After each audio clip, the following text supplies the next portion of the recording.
Please give this man some warm tail love for the one, the only, Michael Small!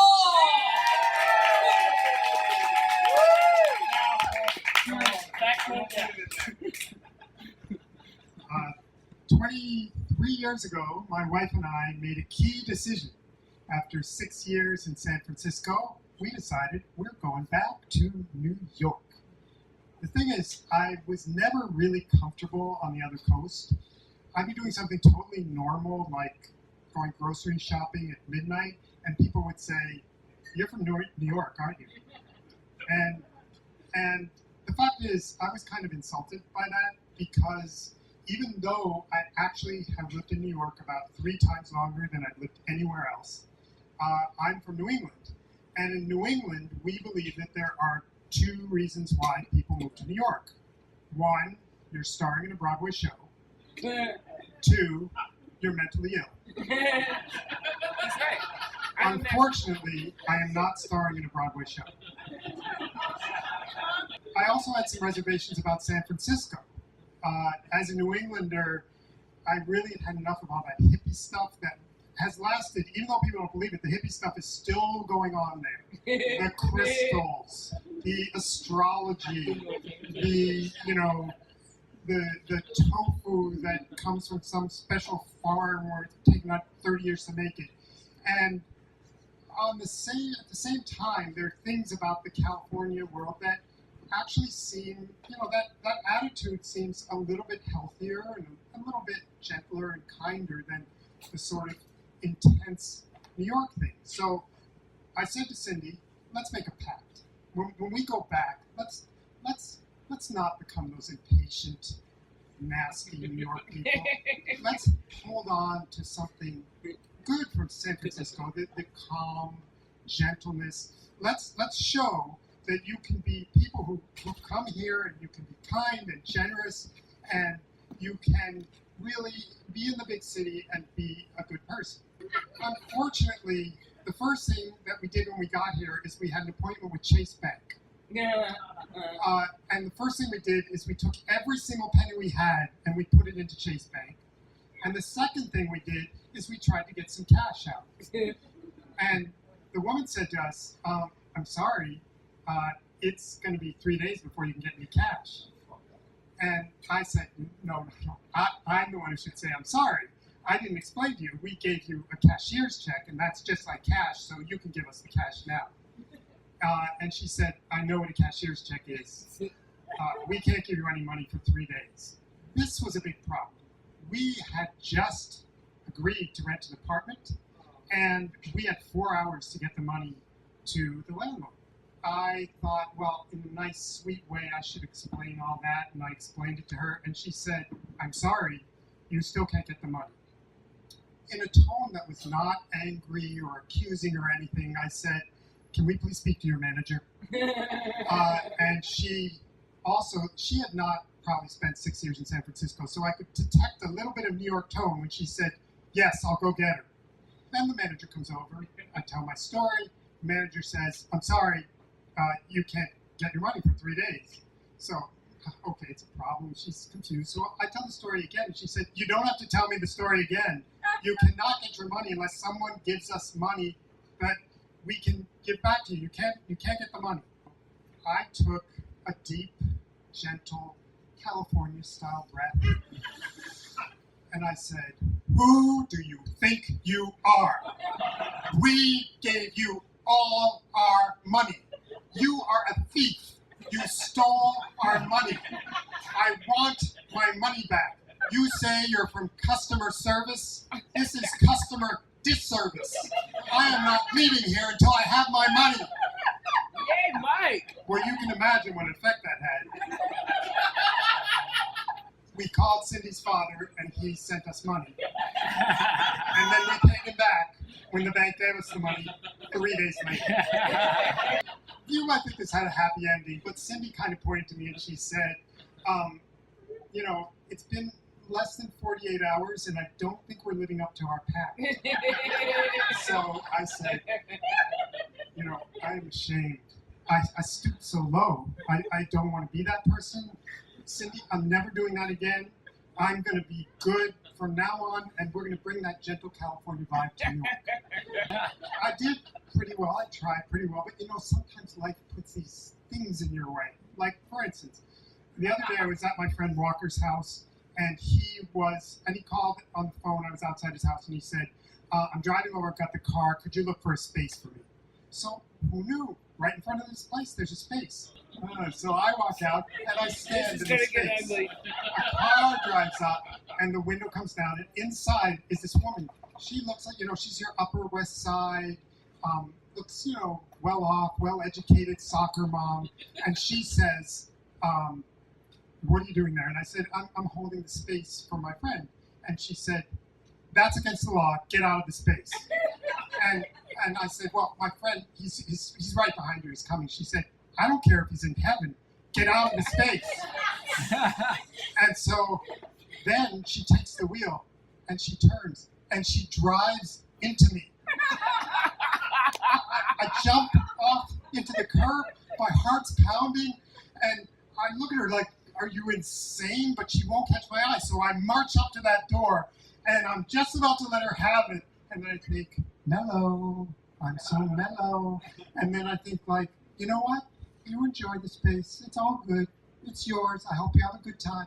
You park here and I'll just walk away. But it seems like there are problems with transportation in New Yorkers that cause a lot of stress. Because another time I was on the subway and I'm holding on because it's a fast, bumpy ride. And I'm holding on. And the guy sitting in front of me, he wants to get up and he says, get out of my way. Now, if I let go, I would fall. So I said, I'll let go when the train stops. And he starts cursing me, and he pushes my hand off, and the train stops, and I almost fall, and he pushes past me. But, I'm calm. I take the high road. And that's not easy. You tried taking the high road on the subway. But I did. I was good. And then there was another time recently. Cindy and I are in Newark trying to get the train to New York. And the Amtrak train pulls in, but we don't know it's Amtrak, and we have New Jersey Transit tickets. So we get on that train, and the conductor, we give him the tickets, and he goes, this is New Jersey Transit. And we say, well, what train is it? He goes, you know what train this is. And he was like, basically, you're a bunch of scammers, and you have to each pay $30 to get to Manhattan from Newark. $30 each. Well, let's just say I was a little bit officious when I got his name and his badge number, and I wrote them down. And I actually refused to give the money, but I would say I was calm because I didn't punch him in the face. So I was proud. I felt like I lived up to my pledge. So, I'm this mellow fellow, and I say to my wife later on, I want to take you to a Broadway show to have some fun. Now, this was a few years ago, and Cindy had this is true, she just had a kidney transplant. She was on very high doses of medications that bring down your immune system. And so she couldn't go on the subway because, there are viruses that would kill a horse.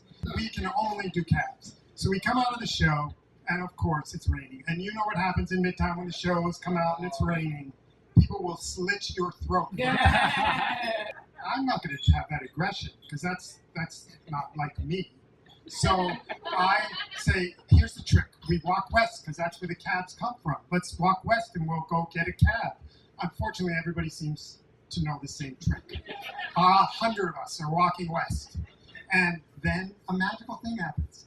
I see somebody comes out of the cab. The light comes on top. I run. I get into that cab. I open the door. I have one foot out, keeping the door open for Cindy. And then the other door opens and a woman gets in, and it's not Cindy.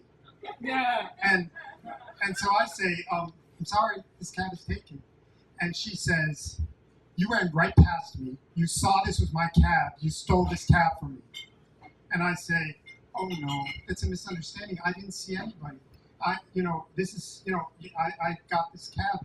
And she says, I'm not getting out of this cab. And she slams her door shut inside next to me. So I really don't know what to do. So I say, what are you doing? You saw me get in the cab first. You got in the cab second. And she says, driver, take me to 422 East 89th Street. And okay, so a little bit upset at this point, so I say to her, look over there. Do you see that woman over there? That's my wife. She is extremely immunosuppressed. It is raining out. If she touches a cold, she will die. Do you want to kill my wife? And she says, I don't give a shit about your wife. Driver, go. At this point, I realize that my California mellow is a little bit challenged. But I don't want to let go of it. I don't want to let go of it. So I take that deep California, San Francisco calming breath, and I say, you fucking bitch! You fucking crazy bitch! What the fuck are you doing? You want to kill my wife? Get out of this fucking cab! And I said, are you a fucking maniac? And she said, you're the maniac. And I said, get out of this fucking cab right now. And she said, driver, go. And now here's the insane part. The driver went. Now, you gotta understand, the door's open. My foot is on the road. I am looking at my foot on the road while the driver is driving. And I say to him, what are you doing? And he says, not my problem, man. I gotta get out of here. So we're moving, and my wife's back there. We're going past her, and we're leaving. I have to jump out, and this is the part I regret. I really, because as I slam that door, I say, or you might say, I scream a word, and I mean, this is not a kind word. This is not a gentle word. I swear to you, I never use this word. The word starts with a C. Yes. And it's not California. And right now I'm looking down at these shoes, these very shoes, and you may notice there's nice tread on them. Yeah. That's because they were resold. Because if you have your shoe on the ground in a cab that is moving, you are going to rip the sole off your shoe.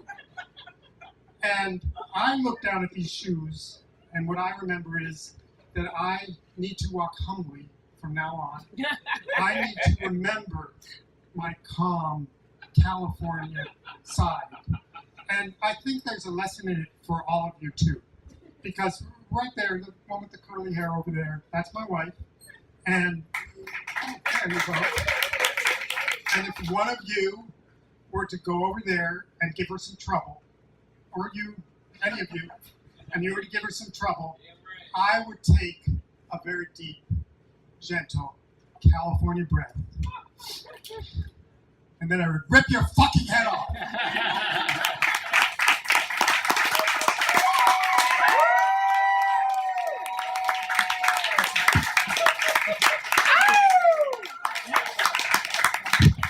The one, the only, the man, the legend, Michael Small. Would you Michael Small?